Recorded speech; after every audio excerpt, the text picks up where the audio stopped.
If you haven't heard of the 4-burner theory, let me tell you a little bit about it. Imagine your life is represented by a stove with 4 burners on it. Each burner represents something different in your life. One represents family, one represents friends, one represents health, and one represents work. The theory states that in order to be successful, you have to cut off one of your burners. And in order to be really successful, you have to cut off 2. I think this theory is ridiculous and totally wrong. Is there a way for me to have all 4 burners up at once, or do I really need to make that sacrifice? Hi friends, welcome back to the channel. My name is Cliff Weitzman. I'm the CEO of Speechify, which lets you turn any text into speech. We're now a 100-person company used by more than 10 million people across the world.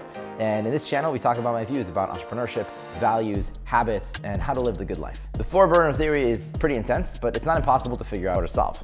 There are ways to develop systems and habits so that each one of these 4 parts of your life can thrive all at the same time.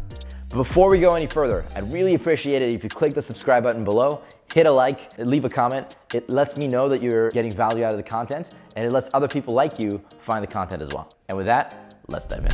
In the course of my life, I've made friends with thousands of people. I went to a pretty big university, and then after that, I went and visited a lot of other schools and got to know a lot of people. And there was one interaction with this one person that's always stuck with me. This person was very determined. When he talked about what he wanted in his future, you could see he prepared himself to suffer. And I just realized he had a different life view than I did. I really believe that you can enjoy life, that you should enjoy momentary bliss, and you should enjoy, well-being in the long term. And I could think that you can have that and still be extremely successful at the same time. When I grew up, I listened to a lot of audiobooks about the lives of the people who I admired the most. And I concluded from those books, things that were consistent. They applied systems and habits to their lives and made them better. And they also had hobbies and passions outside of their central work. And I modeled my life in a very similar way. Let's talk about willpower. The more willpower you have to apply through the day, the less willpower you have. And so the best trick is don't force yourself to need to apply willpower in order to succeed in doing the things that you want. Instead, build systems and habits and have your friends keep you accountable in such a way that you don't even need to apply willpower to succeed in prioritizing the things that you care for. Just set your life up so that that happens by default. So for example, I'm a person who easily gets addicted to social media. So I just don't have social media apps on my phone for the most part. And the ones I do are restricted with a child safety lock. So I only get 2 minutes a day. And that's it, it's gone. I don't need to apply willpower to get myself off of Instagram. I just can't use Instagram. I don't have candy bars. I have bananas and, avocados. You can't not be healthy when you set your life up that way. Now, one really important concept is these 5 different burners balanced with the main burner, which is Speechify. They were very challenging, especially when I was younger. With Speechify wasn't really doing well yet, and you felt like you need to push this gigantic boulder up the hill. And so, when I was 24, I had this financial goal that I had set for myself for where I wanted my company to be at and when I wanted my financial life to be at, and I hadn't hit it yet. And I was very depressed about this. I was just about to turn 24 and I was really sad. And I made this Google Sheet. On the Y-axis, I wrote my age, 24, 25, 26, all the way up to 150. On the X-axis, I wrote the 5 categories: love/romance, health/fitness, adventure, learning, and music. And in each category, I wrote down my exact goals. In fitness, I wanted to be able to do a double backflip. I wanted to be able to do a Webster. I wanted to have, 16.5-inch biceps. In love and romance, I wrote what I wanted to as my goals for my loved ones and what I wanted in my life, etc. In my adventures, I wrote how many adventures I wanted to have that year. And then I figured out how much exactly it would cost me to have each one of those experiences. And even, hiring a parkour coach or a fitness coach or a guitar teacher, etc. And I, realized that on my normal income, I could support all those things, so that was great. And then I wrote for each age how much I wanted to spend on each one of those things, so I realized how much I wanted to grow my income over time. More importantly, it just made it very, very concrete to me what my goals were specifically for every single year of my life. And it made it a lot easier to prioritize those things that I really cared for because I planned to prioritize them from the beginning. And this is probably the most important part. I have this gigantic fire in my chest, this desire to be great. And I've had it my entire life and it's overwhelming. Most people have a desire like this. And then the trick is, how do you channel that desire into progress? The way that I do that is by writing. I write a lot of my life goals, and the more planning I do, the more thinking I do, the easier it becomes to achieve my goals and the less willpower I need in order to get there because I wrote it down. If you find that you don't get enough willpower, write out your goals and then write them in smaller and smaller and smaller increments of progress until it becomes relatively easy to accomplish one goal. Then the more wins you have, the more motivated you are and the faster you'll progress.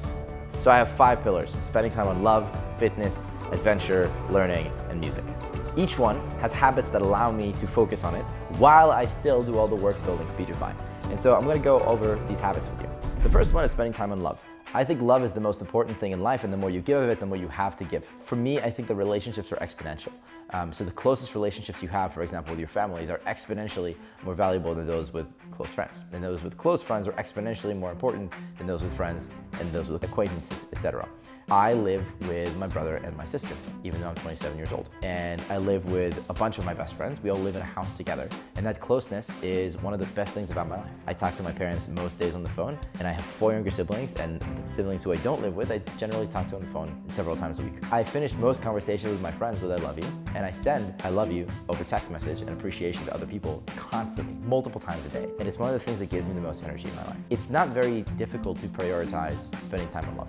All right, so the next pillar is fitness. This is pretty easy. I'm just not gonna miss a workout. It is one of my favorite things in the world, and the fact that I enjoy it so much makes it really easy to keep up with. I've also now conditioned myself. I just can't eat unhealthy food. My energy drops. And so I'm very in tune with my energy. I know that if I spend time with family, my energy goes up. I know that if I eat healthy foods, my energy goes up. Same thing if I work out. But if I don't, my energy goes down. So I'm just unwilling to live a life where I am lethargic. However, if I go to the gym by myself, I might dither and not be as productive. And so I almost always make sure to take a gym buddy with me, because if I bring a gym buddy with me to the gym, I will work out harder. When I pick where to live, I look to make sure that there's a gym nearby. I look to make sure that there's a place to buy healthy food nearby.